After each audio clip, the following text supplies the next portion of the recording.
चलो बुद्ध की ओर। बुद्ध और उनका धम्म।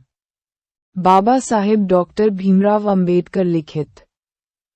ऑडियो एडिटर मनोज कुमार बौद्ध। नमो बुद्धाय। 3. कंथक। यद्यपि वह अभी भी धैर्यपूर्वक चला जा रहा था, किंतु वह अत्यंत क्लांत और श्रांत हो गया था। निस्संदेह वह अभी भी अलंकारों से अलंकृत था, तो भी स्वामी विहीन होने के कारण सर्वथा तेज विहीन हो गया था।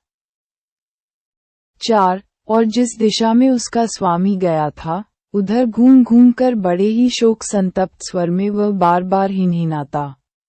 यद्यपि वह क्षुधा से परेशान था, तो भी उसने पहले की तरह न रास्ते भर घास चरी और न पानी पिया। 5. अंत में दोनों उस कपिलवस्तु पहुंचे जो सिद्धार्थ के चले जाने के कारण एकदम सूना हो गया था। वे दोनों भी प्राणविहीन शरीर की तरह ही वहां पहुंचे। 6. पद्म पुष्पित जलाशय थे, फूलों से लदे हुए वृक्ष थे, किंतु नागरिकों के हृदय प्रसन्नता से शून्य थे। 7.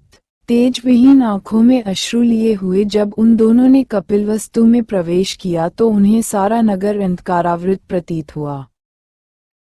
8. जब लोगों ने सुना कि शाक्य जाति के उस अभिमान को बिना साथ लाए ही वे दोनों अकेले लौटे हैं, तो लोगों की आंखें आंसू बरसाने लगीं।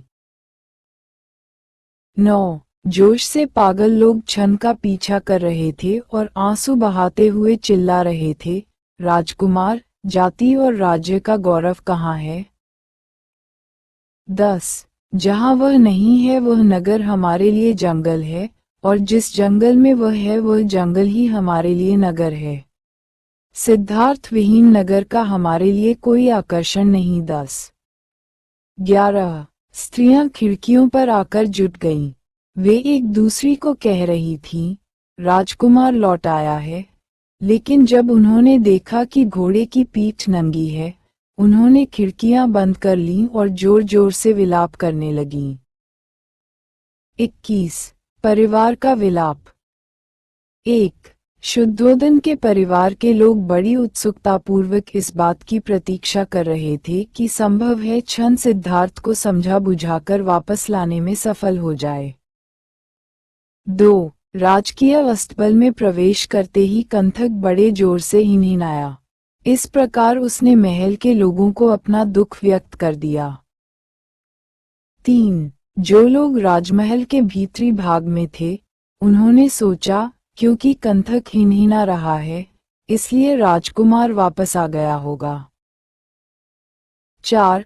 और वे स्त्रियां जो दुख के मारे होश हवाश भुलाए बैठी थीं, अब प्रसन्नता से पागल हो गईं। वे राजकुमार को देखने की आशा में बड़ी तेजी से महल से बाहर आईं। मगर वे निराश हुईं। वहां कंथक था, राजकुमार न था। 5. सारा आत्मसंयम भूलकर गौतमी चिल्ला उठी। वह बेहोश हो गई, जोर जोर रोती हुई कहने लगी।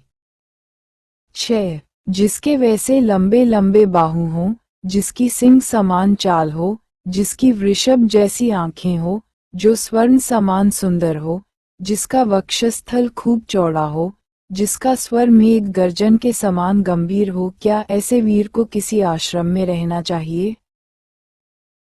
52. बुद्ध और उनका धम्म।